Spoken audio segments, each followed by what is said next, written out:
Hello, beautiful people of the internet. Welcome back to the Games and Culture Podcast. I told you we'd be back with a podcast. It seems like forever since we've done one of these, right, Nick? Podcast, yes, but we had a lot of reactions in between these Yes, podcasts. yes. They've been Videos, busy. no. There has been plenty of videos. Podcasts, not for a little while, because we've been covering Summer Games Fest. If you haven't watched any of that Summer Games Fest and want to hear our opinions and see our coverage, there'll be a link somewhere in there somewhere for a whole playlist of our reactions to everything from the Sony showcase all the way up to the Nintendo Direct. We pretty much covered it all except for like the Ubisoft Connect and some of the smaller stuff, but most of the major things we hit. I think the only thing that kind of came out of the Ubisoft presentation was more Star Wars Outlaw stuff, but I digress. As we start off with every show, it's been a while since we've done this though. Nick, what have you been playing? I'm still working on Thousand Year Door. I'm like at the final chapter. I'm deciding now I'm gonna go to cover like side missions and complete like the trials and stuff like that before I go through the final level. Gotcha. I also finished Stellar Blade in between this podcast and our previous one. Fantastic. I haven't played it yet, so we won't do a review. But what's kind of the ending sentiment? Not giving like a full review, but like, did it end how you expected it to? The ending's a little rushed. I feel it's kind of.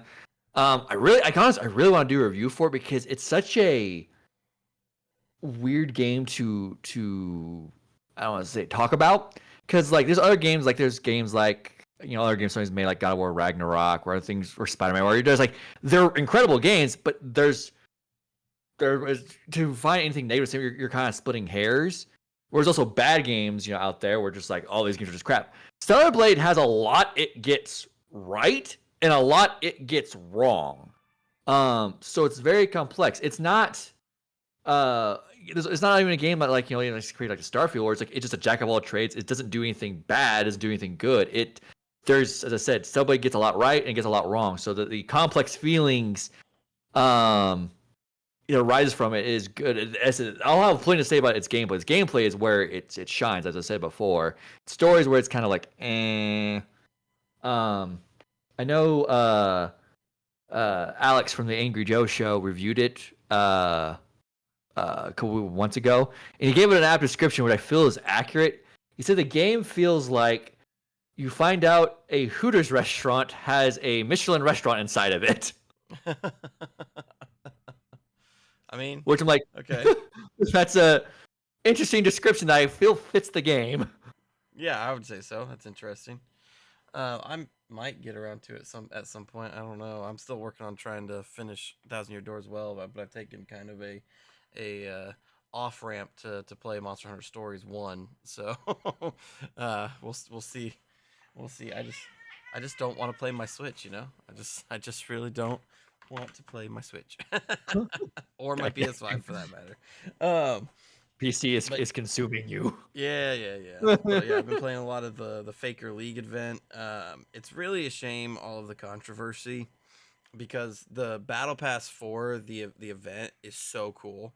Like, for me, that's someone that watched all of these moments. Like, every milestone you hit in the Battle Pass, it shows like a classic video of Faker.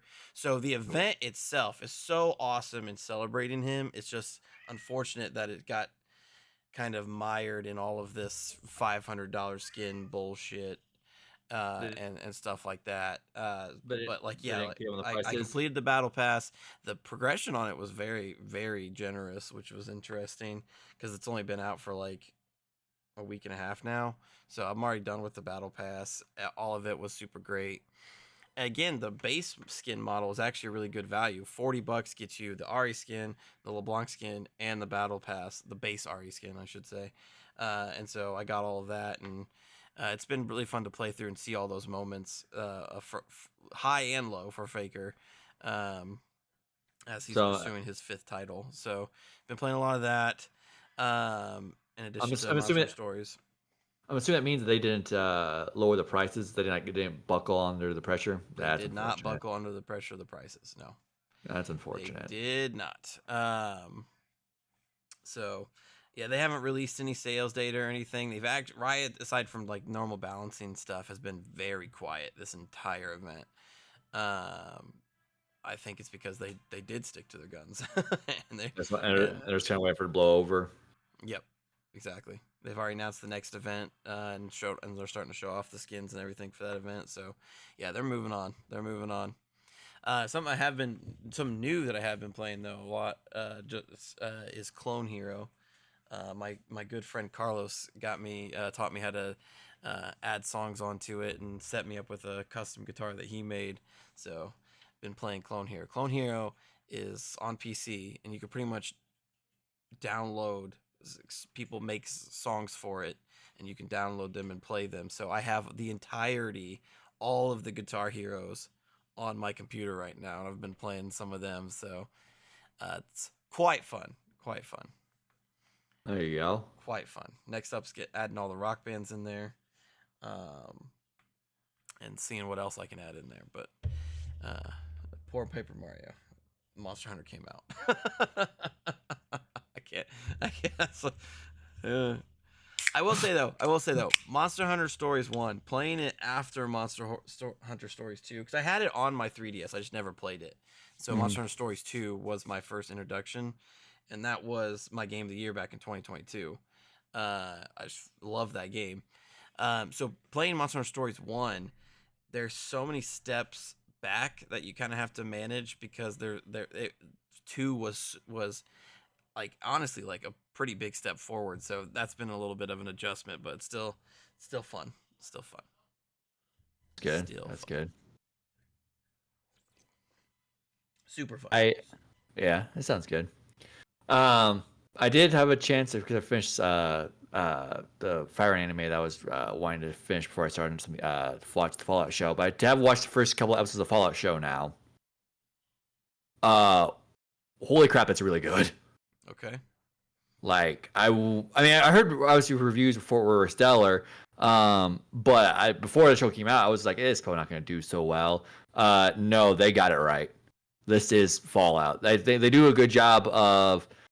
Since the series has always been more of an anthology, every story is its own in each game. It did allow them we're just can do our own story and not have to worry about following a game story. But it still make sure it feels like it exists in the world of Fallout. Yeah. Which it 100% does. You follow 3 characters: Lucy, Maximus, and the Ghoul. Lucy's kind of our Vault Dweller character, so she's kind of a close thing to our player character. Yeah. Max is part of the Brotherhood of Steel, and then the Ghoul is, well, as the name implies. Yeah. But yeah, no, they do an excellent job. I would say I want to watch the rest of it, but they do a very excellent job of just making it feel like it's in the world of Fallout. Okay. So maybe I need to tack that up onto my watch list. I've been watching Bar Rescue, so I'm not watching anything super important. So maybe I need to get that up there. Maybe we'll get a review on the channel. Yeah. For that. But anyways, jumping into some of the news, we'll get to more Summer Games Fest, post-Summer Games Fest stuff at the end of the show. But there was some news over the last couple weeks or so that we wanted to target here. As always, our Lord and Savior, Jason Schreier, friend of the show, personal hero of mine. Can't wait for his new book to come out this fall. It's a whole deep dive into Blizzard, so it's gonna be good. But Jason Schreier has the tendency to pop the lid on some of the biggest issues in gaming, from crunch culture to Anthem's crazy development cycle. Whenever there's a flop, Jason Schreier will be there to interview some people. And he did the same to the staff of Suicide Squad. So obviously we've beat this dead horse quite a few times, and WB in conjunction with that. It was an unmitigated disaster. Nobody liked the game when it was announced. They delayed it because nobody liked it. Everybody hoped that they were going to change the game. They did not. It's still a live service third-person action shooter. To everybody's dismay, they took some really weird writing chances, and the fact that this was all tied to the Arkham universe just made it so much worse. So, resulting in a $200 million loss for WB. And so, the question is, what happened? And what you would expect happened is pretty much what happened. WB putting their hand in it, telling them that they need to do that. The vision of the game constantly shifting. What was interesting to me of it was a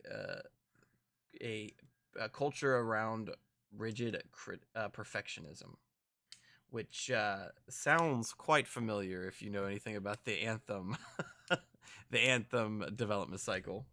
I was gonna say because he was talking on Twitter with other people about the article when he posted it. And some people comment on the fact that this story just sounds it sounds like a repeated story. And he said, unfortunately, because he's done this type of story before, he said in the past that when we did the Anthem article, that people contacted him saying you could replace the identifying things, replace BioWare with insert company here, replace Anthem with insert game we're working on here, Yep. and after that the story would be exactly the same. So the fact that this story really isn't surprising speaks volumes, but also it's how sad it is. Like, yeah, the writing was on the wall. This thing was going to crash and burn. Yeah. And like I said, a $200 million loss. Over the past couple years, WB's stock has dropped from $26 in April of 2022 to a little over $8 here recently. So, yeah, it's just bad. I mean, and especially coming off of Hogwarts Legacy last year, like they released quite the flop. I mean, this is what I said before. There is some sort of toxic sludge just moving through corporate America with CEOs. Because how in the world has David Zaslav not gotten fired yet? Yeah, seriously. Really. Like, he got a bonus recently. Yeah. Like, after tanking the company? What? How? Yeah. Well, so I think that this whole thing was just kind of mismanaged from the get-go. So, 2016 Suicide Squad came out. Horrible movie. But it grossed $750 million on a budget of $175 million. So WB was like, okay, yeah, this is the property that we want to make games about. And how's that working out for you? Yeah.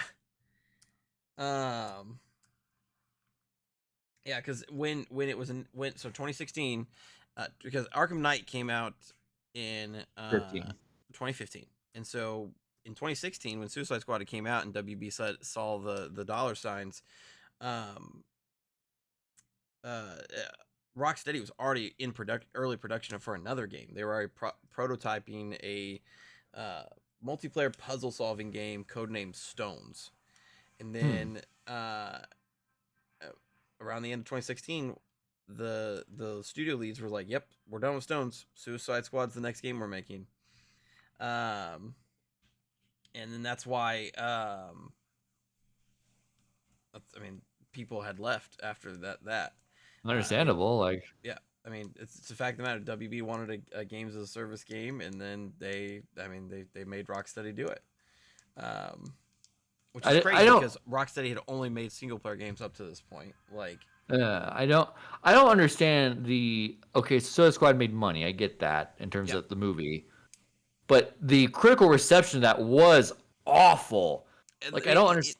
Even the average movie going fan, the reception was awful. Yeah. So what I don't understand is you see that and go, yeah, we're gonna make money off of this. It made $650 million. Well, no, I get that. I'm saying, like, how do you think it's going to continue? Like, okay, how do you not see that this is a fluke? Like, that okay, the next movie, people hate this thing. The next movie ain't going to do anywhere near that because the Suicide Squad has now been associated with bad branding. Yeah, I mean, there's all the controversy when the movie came out with Jared Leto's like they cut all of my stuff out, and so like this property had like some pretty serious red marks on it even before you got your hands on it. Like I don't know why this was the call aside from just them being stupid and ignoring everything else and just seeing the money side.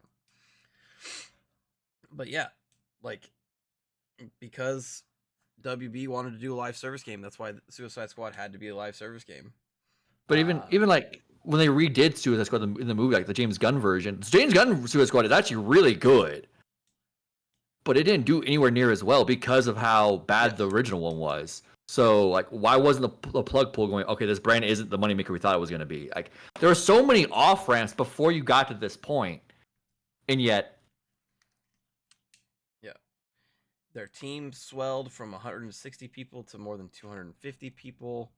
A size that grew unwieldy for managers to deal with.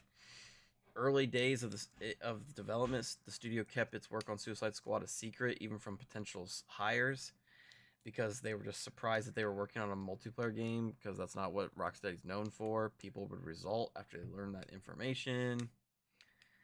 Like, over time, the leader's vision kept morphing, most notably switching from an emphasis on melee combat to heavily focusing on guns. The change left some staff members wondering why protagonists such as Captain Boomerang, known for fighting with a fucking boomerang, would pivot to gunplay. It's an excellent question.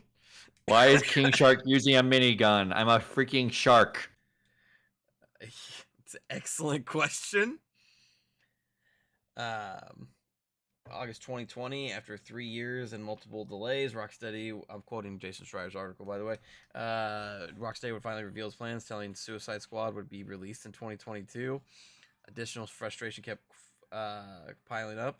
The project's massive world and 4 playable heroes were a significant increase in complexity from the Arkham games.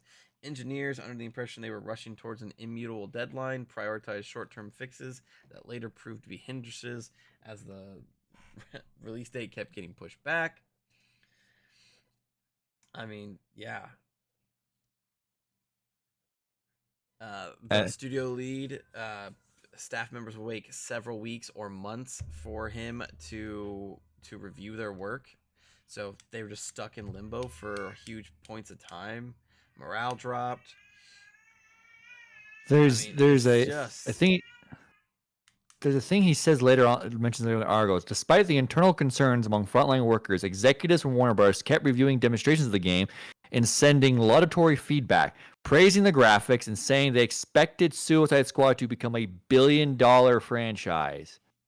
Which is just crazy. I don't understand. How do you look at that and go, yeah, this is going to be $1 billion? Like, the first time that thing showed up at the State of Play in, what was it, February of 23, I think? Everyone was just like, what the hell is this? Like, that was immediate reaction to it. So, like, what the hell were you thinking you were seeing? Yep. Suicide Squad was shown to the world for the first time in a digital PlayStation showcase that revealed 10 minutes of footage. Fans were largely unimpressed and slammed the preview for looking generic and repetitive. One Forbes writer described it as live service hell. Shortly after showcase, Warner Brothers delayed the release again, leading fans to wonder if Rocksteady would pivot away from the uninspired looter shooter genre to something else entirely, but it was too late. February 2024, Rocksteady released Suicide Squad. Employees were hopeful that players might enjoy individual pieces, such as the beautiful graphics or clever banter, but critics panned the overall experience, ranking it alongside live service flops with a 60 out of 100 on Metacritic, and the game failed to reach a wide audience despite a pricey marketing campaign that included network TV commercials. So... And then remember a couple months ago we did a story that said that even though Suicide Squad flopped, they're still doubling down on live service games, which is just crazy to me. It's just crazy to me. Like it's absolutely crazy to me. We talk a lot of times about how stupid Microsoft is, but like Warner Brothers is a whole new level. I mean, I think I can easily say Microsoft's in a weird like first party, third party limbo. So I'll technically count them as first party for the time being, but they seem like they're moving that way. But WB is a pure third party studio. They're probably the dumbest third party studio the publisher at this point right now. Yes, 100%. Like, dear God, they're freaking. Again, you had proof in the pudding with Hogwarts Legacy that people buy single player games like a lot. Yeah. We should do more of that. No. I want more of that failure of Suicide Squad. Like, I can clearly tell that with how bad Suicide Squad did, Multiverse is getting the short end of the stick because some of its monetizations are really egregious. Yeah, Um, for sure. I mean, you and probably like, lost $200 million, so you yeah, got to make it up somewhere. and Multiverse is not going to while being a better game than Suicide Squad, is not going to be able to pick up the slack of Suicide Squad at all, and that's going to hurt it in the long run because they're going to try and just squeeze it, and eventually it's going to wither out and die. Yeah, I mean, and it's just again so striking when you read this article by Jason Schreier, and then you read the Anthem article by Jason Schreier. So many things link up. Both instances, you had a single player studio making a multiplayer live service game. Management is completely just out of the loop, and they just hope for some Rocksteady magic or BioWare magic to pull them out of the fire. So it's always these middle management types going, oh, the BioWare magic, CD Projekt Red magic, the Rocksteady magic. Like, that's not how these things work. Yeah, and then the publisher's like, okay, we got to release the game. Even though they were the ones that gave them the bad idea in the first place. Like, it's just so striking how similar this is. It's so striking. I mean, there's hope. And like, Suicide Squad's dead. Make no mistake, Suicide Squad. No, the Joker couldn't save Suicide. No, Squad. This will probably be the last time we mention this until the game like shuts down. At this point, this was kind of like the big. We knew this article was coming, so at this point now we just wait for the actual like, yep, they're dead. Let's see where Suicide Squad's at right now. But I love dogpiling on a dead horse. Let me tell you. There's some hope. It says many of the studio's employees are now helping to develop a new director's cut version of Hogwarts Legacy, which I don't know what the fuck that means. There's no DLC for that game, so. Oh my god, I feel bad for looking this up now. Where's the player count? Oh shit. It's probably real bad. I don't think you expected it to be this bad because I didn't expect it to be this bad. It's double digits. So let me. It's not double digits. It's not that bad. It's triple digits. All-time peak 13,459. We've already talked about how terrible that is. Yeah. 24-hour peak. So people playing within the last day, 150 people. Mm-hmm. Now? Yeah. That's I'm recording. Yeah. Well, just 24-hour peak. As of right now, playing 17 minutes ago, 144. Yeah. Yeah, no, the game's dead. The game's super dead. It's at the same time, according to people familiar, the studio's leaders are looking to pitch a new single-player game which will return Rocksteady to its worth. I don't know who TD Counter Analysis said. I think they'll definitely get another at-bat, hopefully with something more aligned with their demonstrated talents. I'm hoping they're right. I'm hoping Rocksteady gets another chance to do what they're supposed to do, what they're good at doing. But WB is not a very kind publisher right now, where they're desperate for any scrap of money they can get. I still fear that Rocksteady will not get that chance, and they will be closed down. I am also afraid of that because, simply put, their $200 million is a lot to lose. In a company that's losing so much already, like, I mean, just to clarify this, Monster Hunter Stories, okay, like a 10-year-old game. 1,100 people in the last 24 hours. But yeah, no, I hope that Rocksteady gets another chance to make a single-player game because their single-player games have been fantastic. I mean, Arkham City goes down in history as one of the best superhero games of all time, and you could argue one of the best open-world action-adventure games of all time. Mm-hmm. It's super good, so they have the pedigree to make good games. It's just they were given a really shit hand this time around. They were given a property that didn't have the the consumer interest that their publisher thought it did. They're making a new type of game that they've never made before, and because of some middle management mismanagement, it was taken in a direction that didn't make any fucking sense. Why is Captain Boomerang using a goddamn gun? I get Deadshot and Harley Quinn using guns. I get They're that. mostly they're normal humans. Yep. I mean, Kevin Boomerang's a normal human too, but the Boomerang is his shtick. Again, King Shark, well, he's a freaking Yeah. shark. Yeah. I don't understand why Eating they didn't people. just make them 4 distinct characters. You had Deadshot would be exclusively guns, long range combat. Harley Quinn would be gun like shorter Hey, range like guns with her bat, so a little bit mixed there. You have King Shark, who just goes in like a tank and just tears people to shreds, and then you have Captain Boomerang, who probably is a little bit more advanced, does a little bit weirder things. He has his boomerang gadgets that offer him quite a wide range of abilities or even support options, and you just run with that. Everything would be true to their characters, and right out of the gate, you already have a more compelling game than everybody has a fucking gun. Because if I want to play a game where everybody has a fucking gun, I'll go play Borderlands and have a Destiny. much better time. Or go play Destiny and have a much better time. They're a better looter shooter in the market, like straight Yes. up. Like Yes. what? The What draw looter here shooters? should have been the characters, not the gameplay. Yeah. And they forgot that.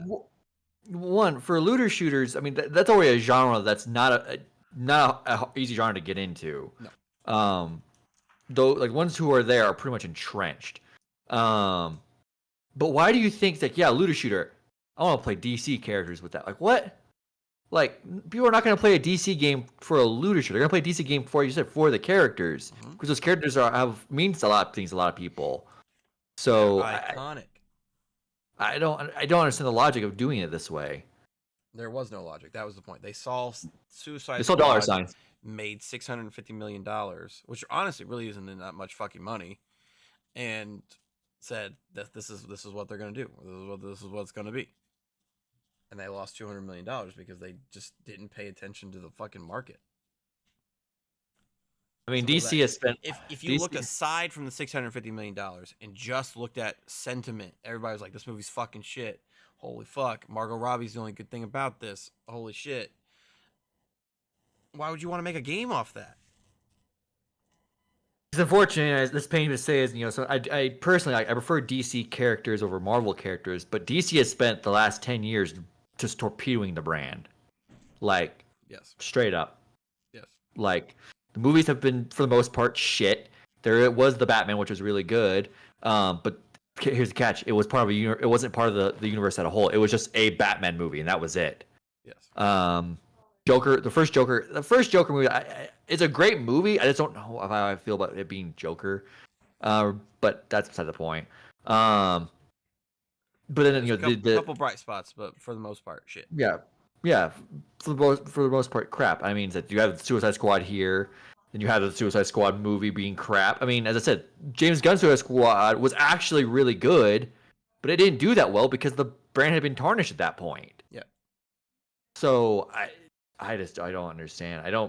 Well, I mean, I understand because WB doesn't know what the hell they're doing with these properties because there's no reason why DC should be in this hole compared to Marvel. Marvel's not a good spot either for right now for the most part with the TV shows and the movies right now. And yet they're still doing better than DC is. Yeah. Yeah. No, it's just a age-old story of upper level mismanagement and just fucking being dumb. But hey, let's get into another story of upper level mismanagement. The Xbox fallout from the closure of Tango and Arcane Austin and the other ones just continues. Because the Xbox officials just keep digging themselves a bigger hole. Like, They need these, which is so Xbox fascinating because they won a lot of goodwill back with their pretty good Summer Games Fest showing, but they had to ruin it. They just couldn't keep their mouths closed, could they? So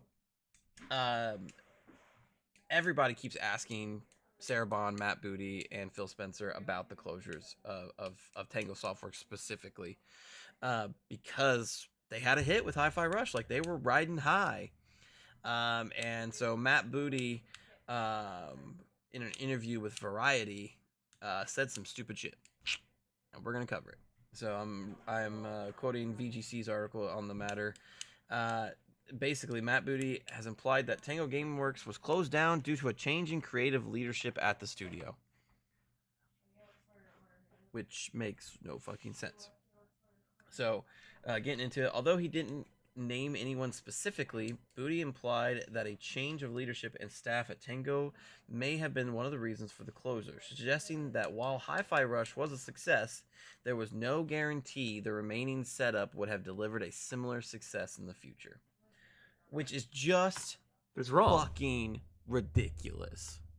Shinji Mikami, because the change of leader for is Shinji Mikami, because he left right around the time Hi-Fi Rush came out, like a month or two after. He didn't really have anything to do with Hi-Fi Rush, though.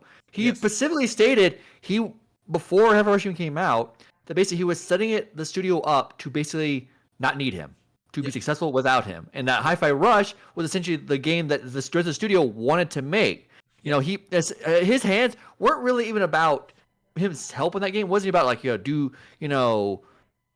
put this in the game, put that in the game. It was more just his help was telling the management team, okay, here's how you manage, figure out what your team is to do here, what your team is to do there. More, back end stuff, not the actual like artistry of the game itself. That wasn't his thing at all. So what do you mean like the studio would have been bad without him? It was clearly going to run just fine. Well, let's get into it. So, Booty says in his remarks, "I won't get into the real nitty gritty details on what went into the decisions because you don't know. Mostly out of respect for the people there, just because there was a lot of work that went into delivering Hi-Fi Rush, which was a great game and did well for us. I think the thing that needs to be considered is that for us, it's as much a forward-looking situation as much as it is looking back at one certain time. There are a lot of things that go into success for a game. What leadership do you have? What creative leadership do you have? Is the team the same team that shipped something successful previously? We have to look at all those things together and ask ourselves, are we set up for success going forward? And while there may have been factors or situations that previously led to success, they may not still be in place as you look at what you're doing forward. Although he didn't specifically state it, Booty's answer appears to at least partially be referring to the departure of Tango founder Shinji Mikami, who is industry legend. He basically helped create Resident Evil, and has gone and founded Tango and did Evil Within and everything like that.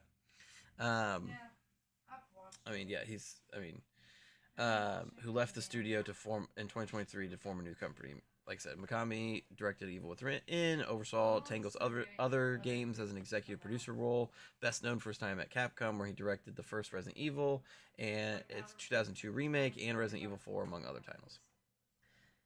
His decision to leave Tango may have had an impact on the studio's value to Microsoft, something Booty appears to imply in his latest explanation. I mean, this tells me one thing. Mikami left because he didn't want to work for Microsoft. That is what this tells me at this point. I would have to probably agree because they were acquired in 2021. And so Hi-Fi Rush was probably in full development at that point. Yeah. And so I'm sure that he was just like, all right, let me give you the tools to get Hi-Fi Rush out the door and set you up for success in the future.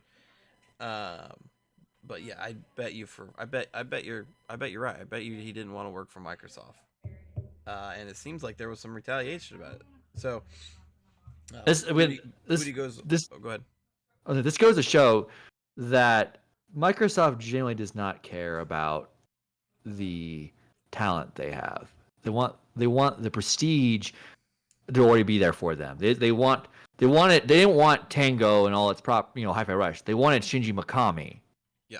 And because they couldn't get Shinji Mikami, because Shinji Mikami just clearly at this point just like, I don't want to work for Microsoft, because he probably could see that reasoning, left. Oh, well, we're just gonna shut down the whole thing. Like, that's why they didn't buy Activision because they value the devs who make Call of Duty. They bought Activision because they wanted Call of Duty. Yep.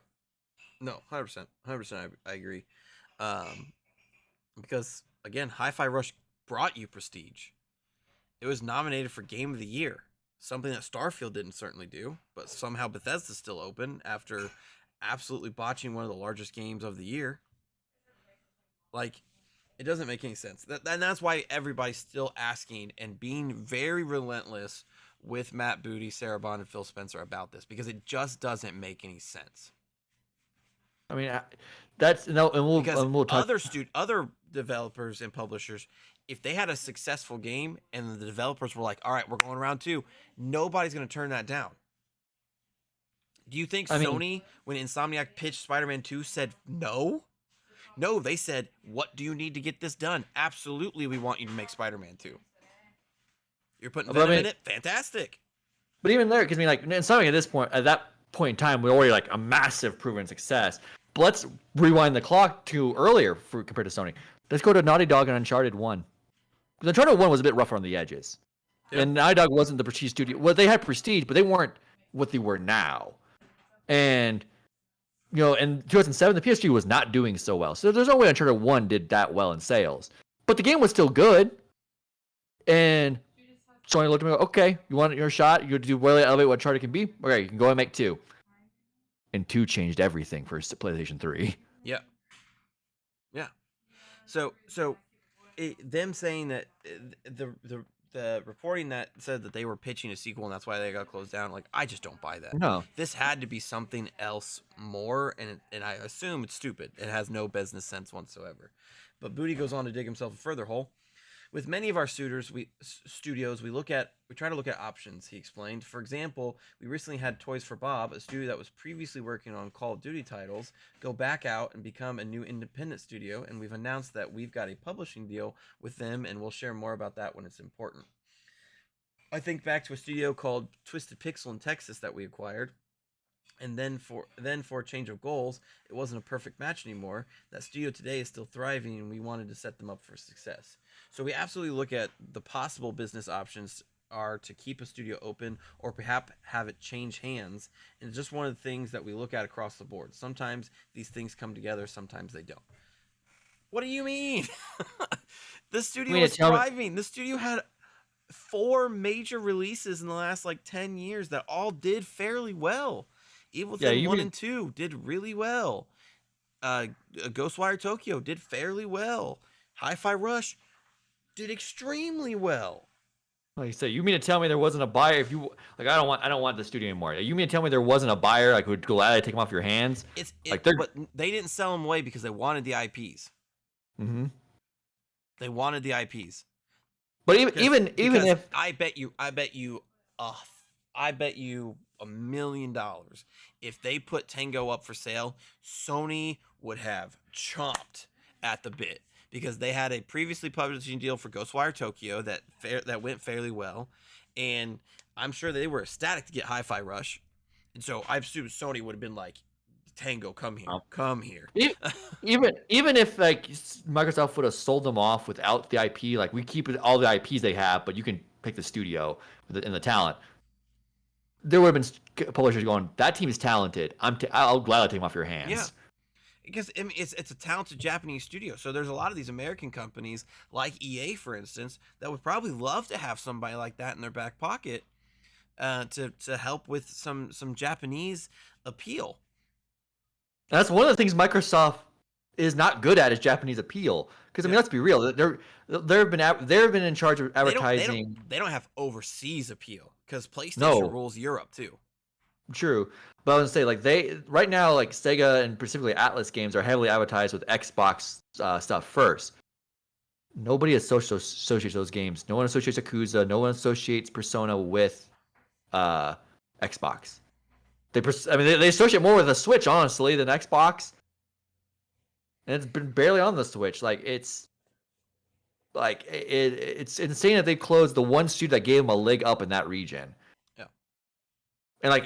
And you really think that it clearly says that Shin Mikami left because he didn't want to work for Microsoft. And now that they see what you did to that, do you really think any others are going to want to sign on with you after that? No. Yeah. If I'm Tim Schafer at Double Fine right now, I'm a little worried. I mean, I'm worried if I'm anybody there. I mean, we'll get to there. I'll talk more about why I would be worried for anyone there when we get to the kind of the recap of the Xbox showcase, but. Anybody there I'll be worried about because there's no rhyme or reason to anything anymore. Yeah. Because fucking Tango Gameworks did exactly what you wanted. And got closed down. And Bethesda did nothing right and still is just like the crown jewel in Xbox's catalog for some reason. But whatever. As always, the invitation for Sarah Bond, Matt Booty, and Phil Spencer to come on the show and discuss their idiocy is always open. I will continue to repeat it as many times as I can. Because I would love to have a very candid conversation, because I would not hold back any questions. I don't want to take any bullshit That's answers. Like, give me an That's- actual explanation. Make it make sense to me, because this doesn't. I mean, Like, Hi-Fi that's why Rush they was on both of our Game of the Year lists for top 10 games from last year, nominated for Game of the Year. You got all the prestige you wanted, dude, and it sold well. Did it sell as well as Starfield? Probably not, because it was a very niche thing, but it sold well. It's all for what, yeah, but I say that's why they won't, because these people can't even answer puff piece interviews correctly. Exactly. So they're not gonna come to someone with an axe to grind. Open invitation. As always, we do not hate Xbox. We want everybody to succeed in this space, because when everybody's playing at top level, we as the gamers are the one reaping the benefits there. And Xbox just hasn't played at the top level since 2009. Simply put. There's still a reason why the 360 PS2 generation felt so. Why it felt competitive, because both Sony and Microsoft were fighting neck and neck for every scrap they could. Yep. It hasn't been that way since then. And Xbox just stopped fighting. It became the Sony show. Game of the Year nominations, Sony had 2 every single year. 2 or 3 every single year. Xbox, the first time they get nominated for Game of the Year is last year, and they closed down the studio. It's so ridiculous. The more you say it to yourself, the more just stupid it seems. Which, I mean, they're the kings of saying stupid shit, which is a good segue into the next stupid thing they just said. Yes. Black Myth Wukong, they got shown off a little bit at Summer Games Fest. It looks like it's going to be a really good game.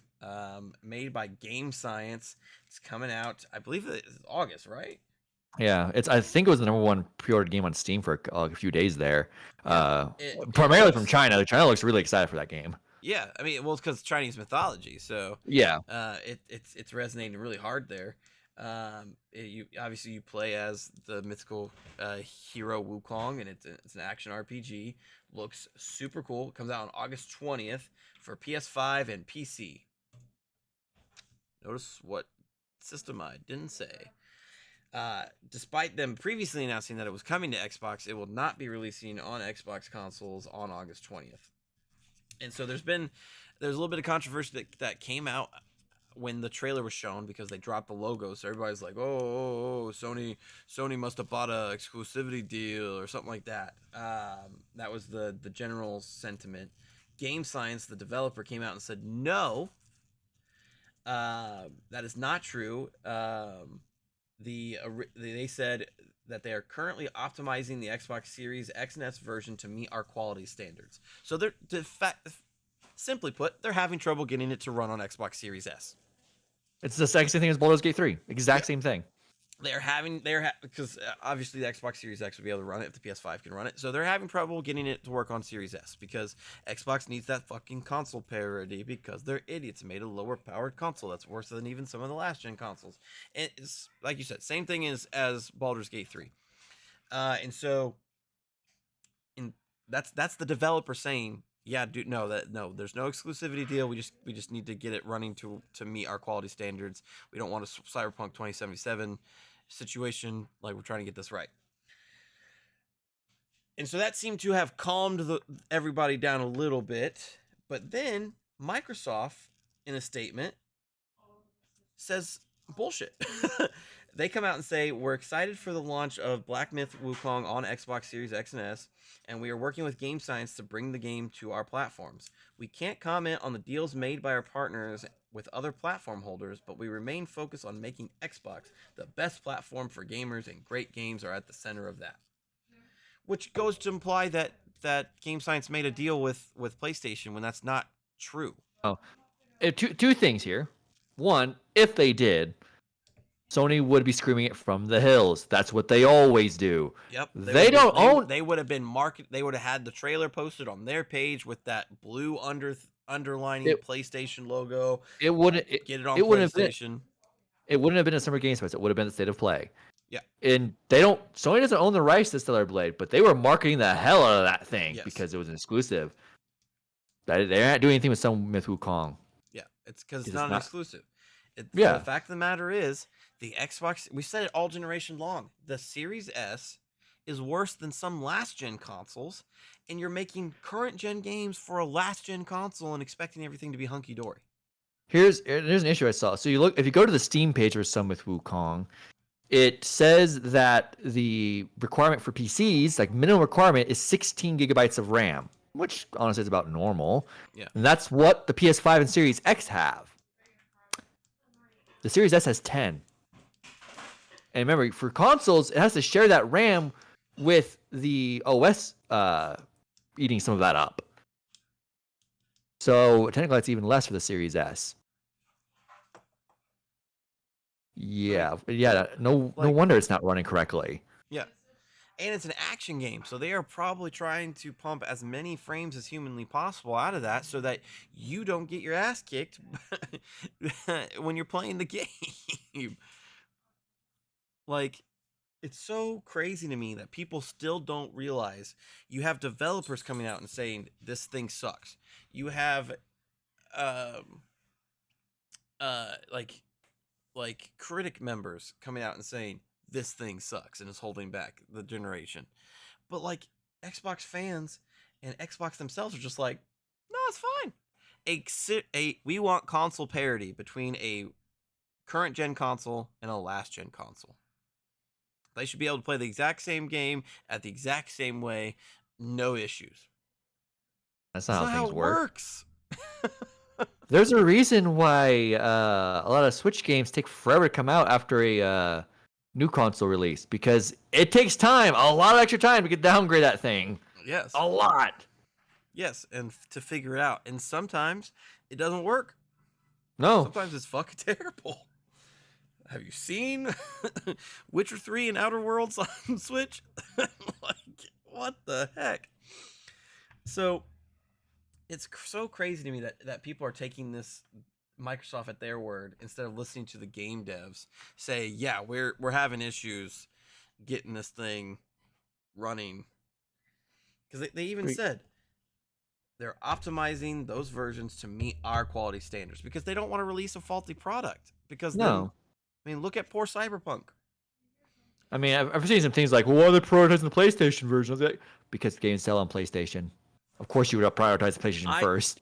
Yeah, that and because they don't have a lesser version that they're trying to optimize for. It's still one version.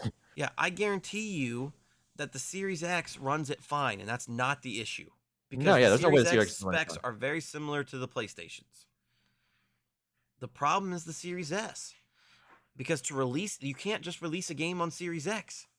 Otherwise, Baldur's Gate 3 would have came out same day that it did on PlayStation. But Microsoft will not let you release the game on just Series X.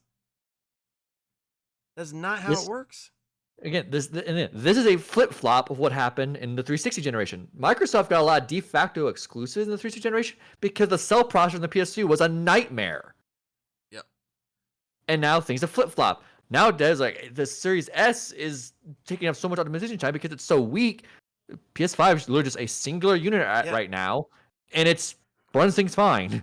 And the devs have to ask the question, is it even worth optimizing it for it? Because games just don't sell on Xbox because the install base is so small. I mean, the Marvel's Capcom collection that came out is not coming to Xbox. And a lot of devs have also said that a lot of times they question if it isn't worth it to port to Xbox, because if you don't have a Game Pass deal, you're not making that money back. Yeah.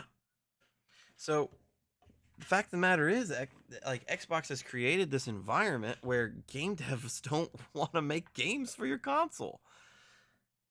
Because if you're making a AAA game, you got to figure out how to get it to work on Series X.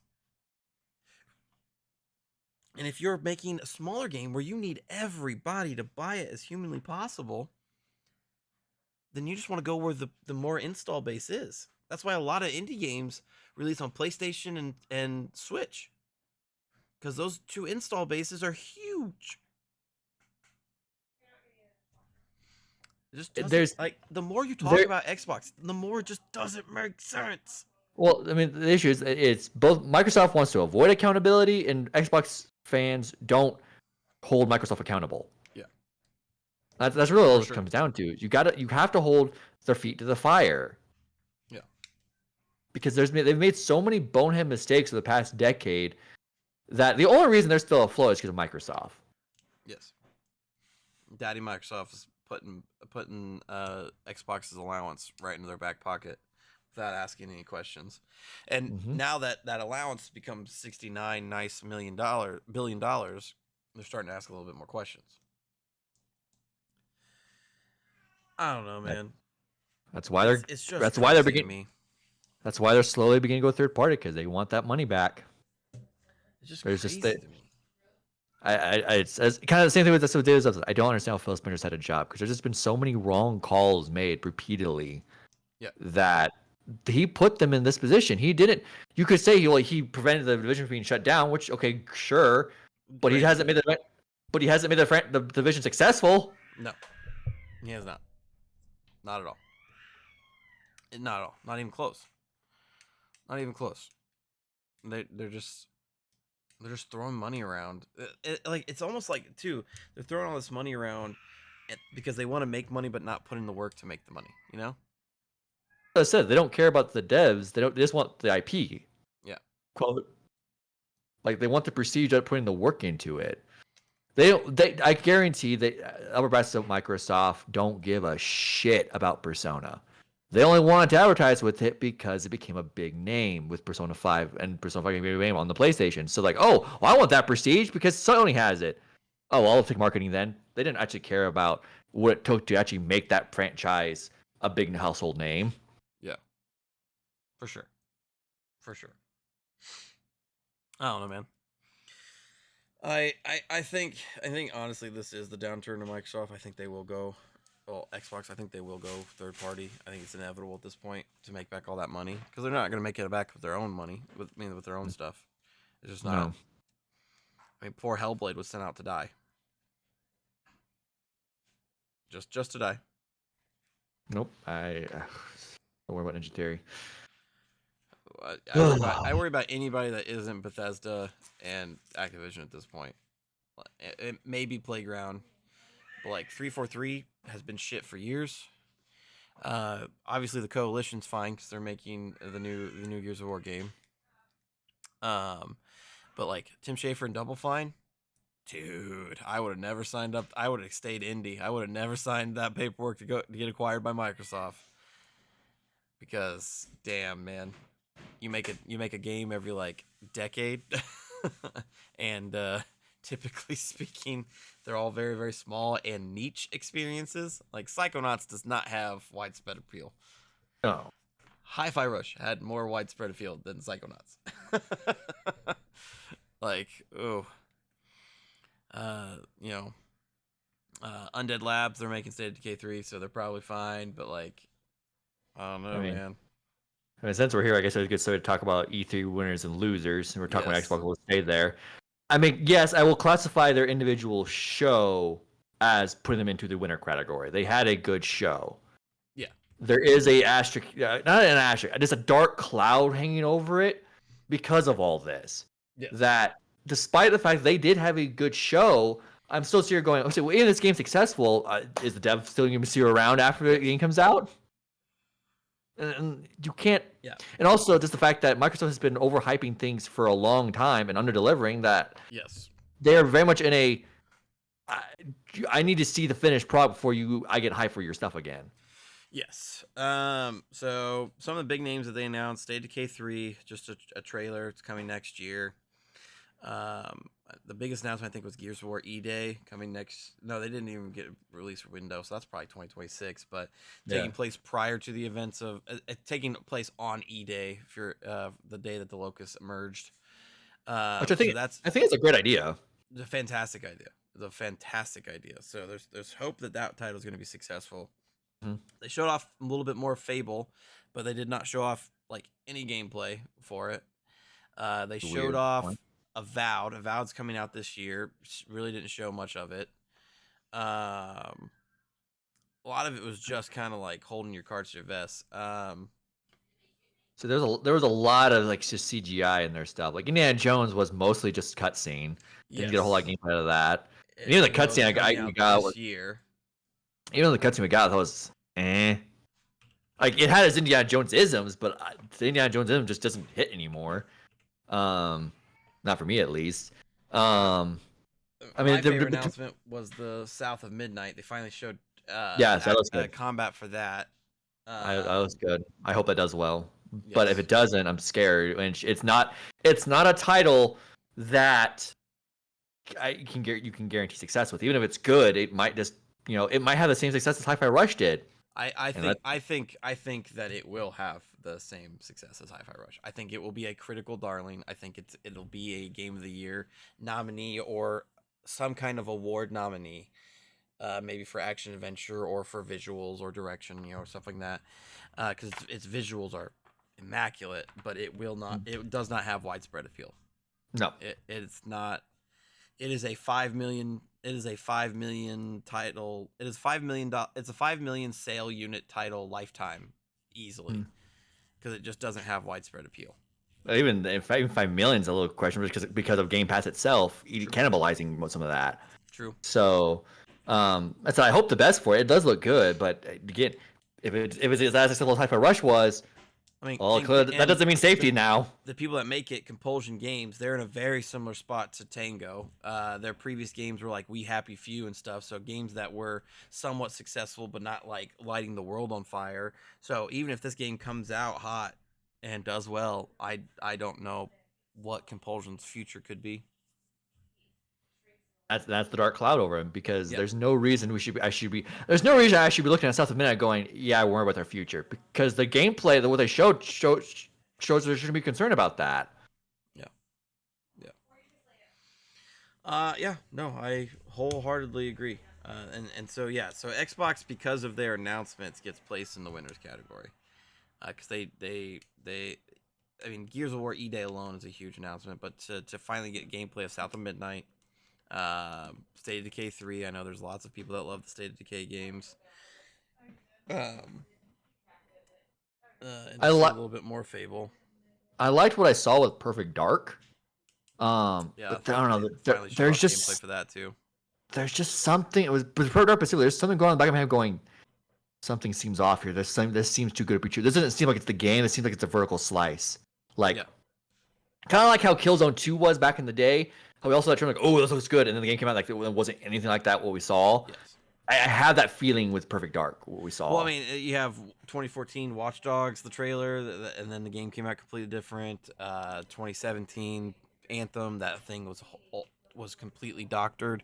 Just the stuff that was being done in the game just didn't look right. Like there's a scene where your character does one of like the Black Widow twisty pull down kick things, and then you pin them and you're instantly pointing a gun at somebody else. Like that just I don't think gaming technology is there to do all of those systems at the same time. So yeah, something seems off with that. And it has been previously reported that it was in development hell for a very long time as well. Yeah, if we're wrong, great. Because if that is game is like if that what it looked like was great, but I don't believe it. That's the problem. For sure. So yeah, Xbox lands in the winner category. PlayStation will count their showcase. Unfortunately, I have to put them in the loser category. Interesting. Because it was a state of play. It wasn't a showcase. Microsoft showed a lot. Nintendo, we'll get to them in a second, but they showed a lot. Yeah. So I feel like having a state of play at this moment, even though they went first, you probably didn't have any idea what was still to come. Like I understand Sony lately has been more play cards close to your chest, and they had some good announcements. Astro Bot looks amazing. Yes, love the look of Astro Bot. I at this point I kind of feel because there's heavy rumors of the PS5 Pro coming out this year. That I firmly believe what we're looking at is I think Sony's going to have a actual full blown PlayStation showcase in September. Is my guess. that will unveil the PS5 Pro, and this is where the big guns are coming out. We're gonna see what Naughty Dog's working on. We're gonna see what Ghost Sucker Punch is working on. We're gonna see Spider-Man 2 DLC. I think that's where like the big Sony guns are coming out. But I don't know. I just feel like. I mean, do you really want to see what Naughty Dog's working on? Because I guarantee you they're remaking Last of Us 2. We already did that. Last of Us 2 director's cut. Oh well. The one where Abby wins, and now that's canon storyline. Oh well, yeah, Lord, I'm done with Last of Us. But beyond jokes aside, I just feel like I don't know. I feel like this wasn't the time to play your cards close to your chest. I feel like this time is like now, just show what we got now. Because I mean, like, why theoretically, if the PS5 Pro comes out in October, November, you're only putting like a month or two between its announcement and its release. Why? Just announce it in May, late May, so people understand what's coming, so they can save up for it.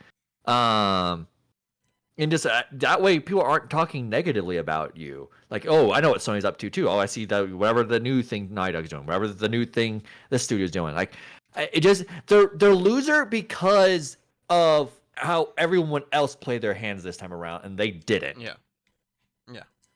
I can't put it in the loser category. They announced Monster Hunter Wilds. So, but I also can't put it in the winner category because I do think some of your points are valid. I think the two biggest announcements were Astrobot and Monster Hunter Wilds, and they don't even make Monster Hunter Wilds. Capcom does. So, but I can't put it in the loser category because they announced Monster Hunter Wilds. Fair. So Fair. they land right in the middle for me. I think they had two really, really good announcements and a couple other really good smaller announcements. But they definitely lead a lot to result. I don't understand why they don't like summertime announcements. E3 was usually huge for them. They balled out for E3. I distinctly remember the first time that Last of Us 2 gameplay was shown, and they had that theater that made it look like the barn that they were dancing in. Like, they used to ball out for E3. I don't understand why they don't just do that same thing, but digitally. I don't know. In 2016, I think it was. I think that's when the show where God of War was finally unveiled. They used to do a thing for E3 where they call it the PlayStation E3 Experience. I got to attend one of these things. Essentially, what they do is at random theaters throughout the United States, you could get tickets to watch their E3 presentation in a movie theater with other people. So, can you imagine the energy in that theater room when we see the God of War reboot for the first time in 2016? Yeah. Like, it was electric in there. And like, why would you not want that energy to continue? Yeah. Like I said, I don't know why they gave up their summertime announcements. That just I guess everybody's doing it, so the cool kids aren't. But like, or even just or even do what they had Xbox is doing. You do a digital thing, and you just show a bunch of fucking games. Like, well, even there they had in like 2016, 2017, 18. They did it like 2 or 3 times. In the winter, they did the PlayStation Experience, like an actual like live event, and that's what they announced Last of Us 2. Yes. Like I don't understand why Sony just seems like we don't want to intermingle with our fan base, because when they were on top of the world, when they were doing it in the PS4 generation, and doing that kept their basically their boot on Microsoft's throat the entire gen. Well, to be fair, Microsoft's putting their own boot on their neck. Well, yeah, they are. And I agree with that. But my point is, like, I feel like Microsoft's in a position where Sony could just keep twisting that knife, and they're just not. And there is something to be said. Like, if you feel like you don't have anything to announce, like, I mean, okay, like I can understand that, but like I understand, like last year, not a whole lot of things, but this year, like, and especially since there's no way they don't have a showcase coming for the PS5 Pro.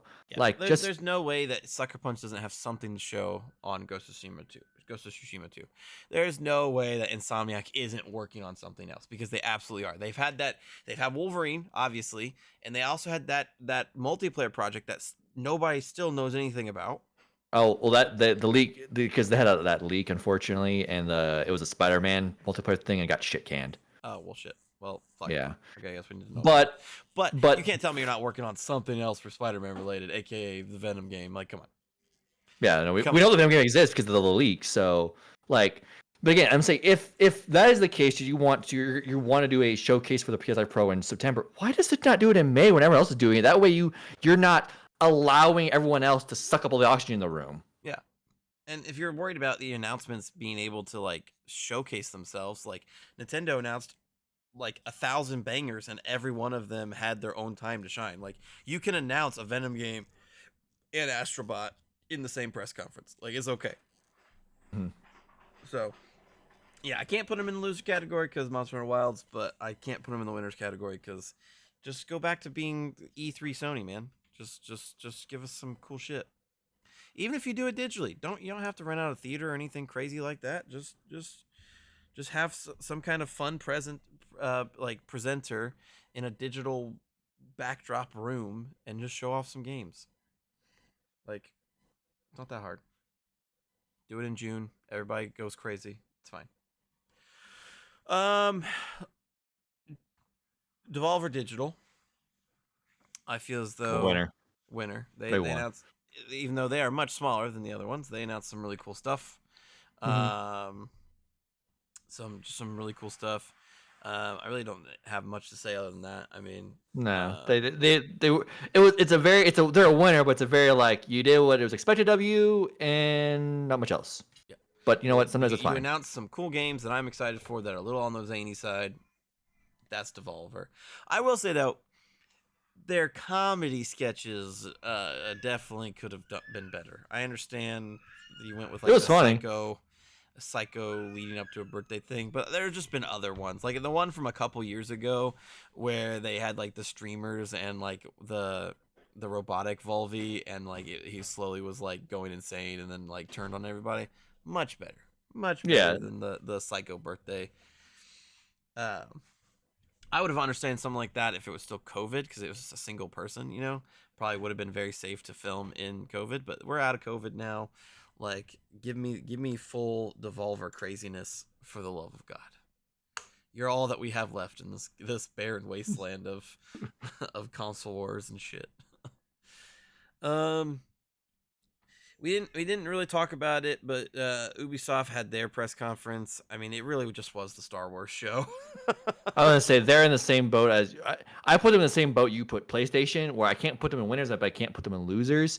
Yes. What they showed, well, they showed Assassin's Creed and Star Wars primarily. What I saw Yes. looked good, Yes. but it's also a well, it's Ubisoft. Yes. Like the Ubisoft slop is. I'm Here's the scared. thing though. If they land Star Wars, and Star Wars is fantastic as it does look, Hmm. and if Assassin's Creed lands and is good, this could be the best year for Ubisoft ever. Yeah, agreed. Because they had Avatar in December, and by all accounts, that was a solid like 7 out of 10 game, unoffensive. People liked it.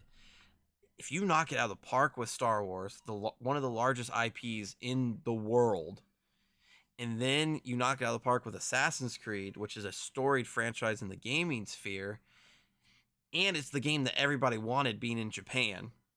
Like, this could be the best year for Ubisoft. Even aside from the stupid Star Wars controversy that we covered a few weeks ago. Like, I legitimately am excited for Star Wars Outlaws. I love the Yeah. idea of being able to play as a smuggler. I think the combat looks pretty engaging. I think you can fly from ground to space and space to ground, something Starfield couldn't do. Pretty excited about that. And it just looks like this is going to be a fun Star Wars thing, especially since we have. It's been a while since we've had something fun for Star Wars, because the Jedi Fallen Order and Jedi Fallen Survivor, like Star Wars, like those games are fantastic, but they are very serious. This looks like a fucking romp. This looks like this is the fun side of Star Wars, where you are gunning down bounty hunters that are coming after you, jumping into your ship at the last second, blasting off. Oh no, there's a blockade. List lazily to the left. Let's avoid them. Like, this looks like the fun side of Star Wars. So I'm rooting for Ubisoft this year. I hope that, because if they knock it out of the park, man, this will be a banner year for Ubisoft. Yeah, and I shouldn't agree. It's There's it's their that track record. apprehension. Yeah. Yeah, it's apprehension. That's why I can't put them in winners just yet because they have apprehension. It's well deserved apprehension. Yeah. I'm gonna put them just very so slightly into the winners category. I'm really excited about Star Wars Outlaws. Yeah. The only That's thing fair. that makes me not excited about Star Wars Outlaws is it will not release onto Steam day one. I don't think. Um, I don't think so. Let me check the Steam pages real I'm quick. sorry. I don't They, think. they're still doing these epic deals at this point. Yes, they are because Prince of Persia has Let's still see. not released onto Steam. Huh. I would Uh, assume. I would assume we've been seeing less and less of those yep, because Star they're Wars not, usually Outlaws not. does not have a page on Steam, so it will not be releasing day and day on Steam. Yeah, the Yeah, that's not Avatar fun. game literally just released on Steam like a week ago. Yeah, that's not great. I mean, like as I said before, I Or mean, I don't it, mind. yeah, it released on June 17th. The I Avatar mean, game did. I don't mind certain games being exclusive to launchers. Like I've mentioned before, like Alan Wake 2 is exclusive to Epic, but Epic literally is the reason that game exists. So that being exclusive there makes sense. But like for these other games, like Ubisoft games, like those games are getting made either way, and it's clear as day that these exclusive deals don't really pan out well for those involved. Like you just get more people. More people are willing to wait for it to release on Steam than they're going to go get off of Epic. So I don't understand why they keep doing this. Yeah, no, I agree. I agree. I probably won't wait. I'm struggling to see if I want to get it on Epic or to just get it on my PlayStation. I don't really know. Not sure yet. Not sure yet. Fair. But yeah, no, I'm really excited for Star Wars Outlaws. And then the last, but Well, certainly not least. there's two more. You're missing Oh, one. 'Cause I know you're thinking about oh, Nintendo, Summer but we Games got Fest. Yeah, Summer yeah, Games Summer Fest. Games Fest. Yeah, I'm putting him in loser. I also am gonna put them in a loser. Like there was some good I know things. they showed Monster Hunter Wilds as well, so double standard here. But PlayStation did it first, so Fair. And they were some good things. Like I'm super excited for Terry and Mai in Street Fighter 6. yeah, But that is DLC characters for a fighting game that's already out. yeah. And that's honestly the biggest thing I'm thinking of from Summer Games Fest. Well, here's the thing, I don't even remember much about Summer Games Fest, and that should tell you everything about it. Like Uh, this is I I know Jeff Keighley means well, but I'm sorry, Summer Games Fest is not a adequate replacement for E3. It's not. it can be though. That's the thing. It can be. I just don't think that he's doing enough to get there. No. It's going to take a lot more work for it to get to that point where it could be. But as it stands right now, it is not, and it's I mean, the two emphatically coolest not. announcements that I remember is Inner Sloth, the makers of Among Us, have created an indie dev fund to help out indie devs, and Yeah, Blumhouse is making a gaming division and prioritizing Indie indie horror Horrors. games.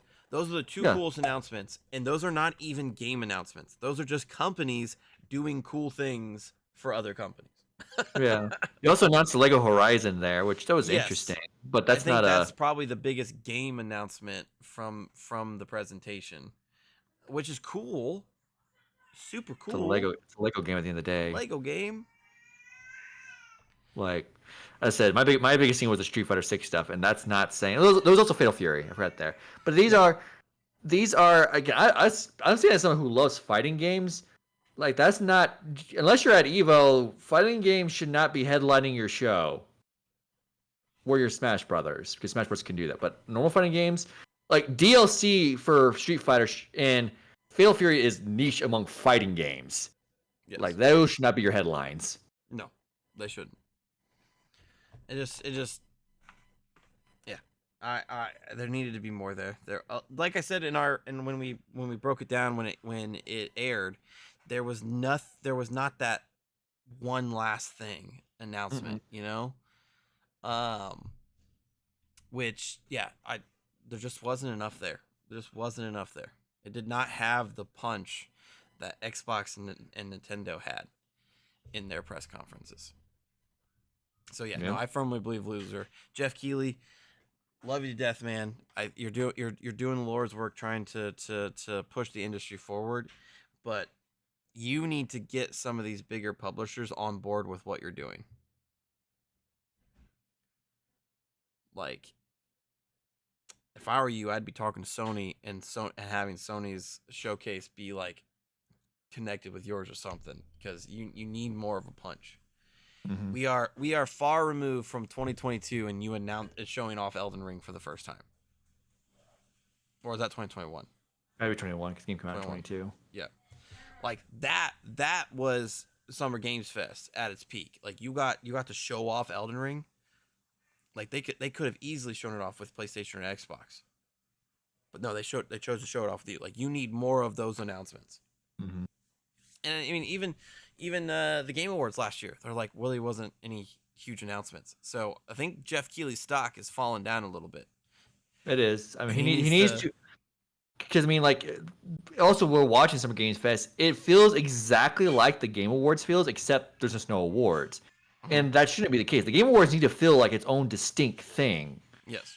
I think it'll be healthy for it. Make the Game Awards feel like an actual award show. Yeah, keep your, because the Game Awards like the only like mass award show that does announcements like that. The Oscars don't do. Here's an upcoming sequel. They don't do Yeah. that. We can keep that though for Game Awards. If you want to keep that, fine. But they need to be scaled back a ton to be prior towards the awards. That way it has its own distinct feeling. That way, the Summer Games Fest feels like the ad show that it is more, instead of just being Yeah. like a part two to the Game Awards. Yeah. For sure. For sure. Okay, now on to the big boys. The big boy. I was like, boy. the supreme winner. Supreme ruler of the game industry. They will beat the PS2 as best-selling console this year, and they announced the shit to do it with. So undeniable. Holy fuck! Like we were saying the same thing in our reaction, but dear God, we all thought like, okay, we're near the end of the Switch. We're near the end of Switch Live. This is gonna be like the they're not going to announce anything. They're not going to announce anything good. We're just getting the scraps from the bottom of the barrel at this point. Nintendo went, oh, no, you're not. We have so much more to go. It's a really big fucking barrel. Yeah. We're done when I say we're done. We said it in our reaction. You can go check that out. But to start the press conference with a new Mario and Luigi game, to start, that would have been a showstopper. That would have been the last announcement. And then several minutes later, you are announcing a new Zelda game featuring Zelda. That could have been a final announcement. Then you announce a new Mario Party game that looks, by all accounts, great.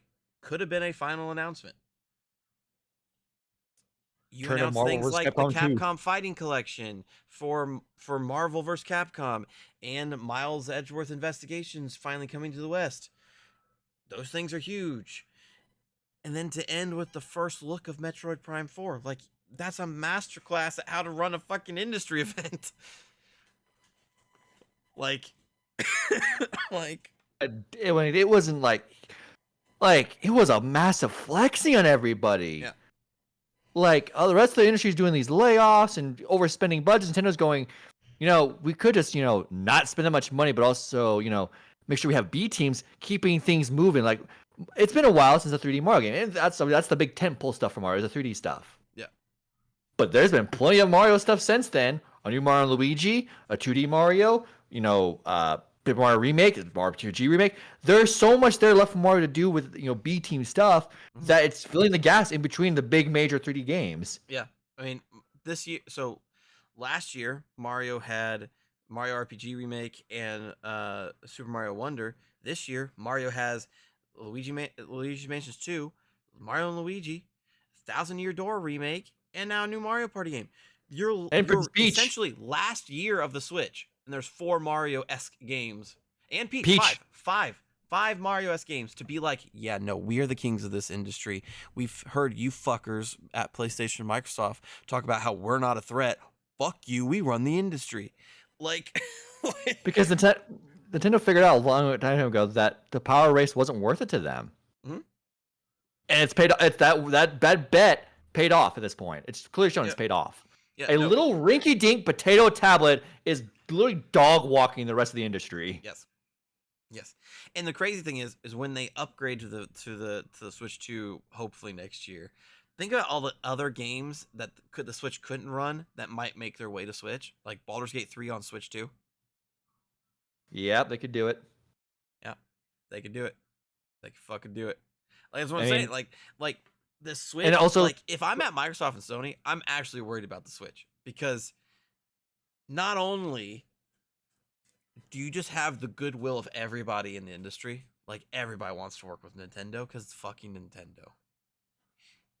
But like even like they have such a crazy install base and are selling software like fucking crazy that any game that's released on Switch will be a success. And You so want to? as they grow in strength with their systems, there's more of those popular games that could just come on over. Because I was watching a thing. They were talking about how successful this Marvel's Capcom collection should be to possibly get MVC4, and they point out the fact that I think it was Yo Video Games. I think I was watching. They point out the fact that the Street Fighter 30th anniversary collection, so another collection of old rinky-dink games, sold 3.1 million copies. That's probably because of the Switch. Yeah. And if theoretically, because that's where everyone everyone saw MVC2 on the thing. Obviously, this game's been released on Steam and PlayStation as well. If somehow this thing pops off enough to get that 3 million, that would make it the highest selling MVC game of all time. Yeah. Which, I mean, he said, and I agree with him. If that happens, they get to 3 million, MVC4 is greenlit the next day. Probably. And the Switch, it'll sell on Switch. Just point blank, it'll sell on Switch. Because everything sells on Switch. It's crazy. Well, you can point out though, there's games that can run, but even like Doom runs on the base Switch, but you can tell there's a graphical down rate. The Switch 2 is supposedly going to be more about PS4 level size, PS4 power size, which means Doom: The Dark Ages could probably run better on a Switch 2. So now you're dealing with a tablet that's actually not that far behind everyone else anymore. Yeah. And then to come out and you're essentially last year and just be like, nah, man, the barrel's bigger than you thought it was. We still got spoonfuls of this shit. Like I reached in here and pulled out a new Mario and Luigi game, a new Mario Party game, a new Zelda game, and Metroid Prime 4 with a little dash of Miles Edgeworth and Marvel vs. Capcom for good measure, man. What the fuck you talk about? We ain't scraped the bottom of the barrel yet. If that's the bottom of the barrel, what the fuck was in the barrel? The Switch? The Switch's life? Like, I think something that we should do for the channel is do a Switch retrospective when Switch 2 gets announced. Because, honestly, it is just fucking crazy. The amount of software that they've pumped out on this rinky-dink tablet and the amount of software that people are buying for this rinky-dink tablet. I also want to point out the fact that this rinky-dink tablet is now in its 8th year. Yes. Like, that is longer than any other console has lasted. The PS3 and 4 were 7 years. Mm-hmm. And you're still doing this in your 8th. Yep. The Wii was only 6 or 7. 6 or 7. I think it was 6. I think the Wii U came out in 2012. So Wii U was like 5. Yeah. So this is the longest running console to date now, and it will be the best selling console of all time. It absolutely will. Because my question was always does Nintendo have the stuff still in the pipeline to make the last year a big year? And the answer to that question was yes. Like even if they just announced a new Mario Party and a new Zelda, that would have been enough to get them over the finish line. But then to double down, release Luigi's Mansion 2 and a new Mario and Luigi game and a bunch of like other smaller like B-list titles. And to be honest, they might not even be done yet because they have to do a showcase in the fall to announce the Switch 2 potentially. So they did. If the Switch 2 doesn't come out until March, April, June, May, whatever the fucking release date is going to be, you probably are going to have titles leading up to that point, and so we might even have another couple titles for the remaining on the Switch. I mean, they'll probably have. My guess is October 16 is when they unveil the Switch for the first time. So I could see them in October of kind of just. I could see them trying to repeat history as much as they can. Yeah. So October of 24 they unveiled the Switch 2. March of 25 they released it. But I mean they have a direct and all that stuff. They unveiled the new system. We'll probably see more Prime 4 there, which because we only saw. I mean, when you look at that Prime 4 trailer, it seemed fairly basic. Nothing we saw in the Prime 4 trailer looked new for Prime. Yeah. So we still don't know what's going to make this game stand out from the rest of the franchise. So so they have all that room to run with it. They still we'll probably see more of Mario and Luigi beforehand.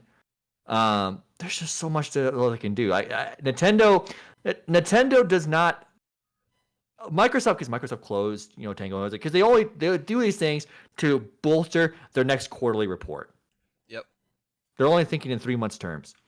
Yep. Nintendo's not thinking in 3 months terms. They're thinking in years, decades. Yeah, because they're making so much money, and they want to maximize that amount of money. So, they want to make sure they're here for a long time. Yes. And with the Switch being like the most profitable system they've ever had, they will be here for a long time.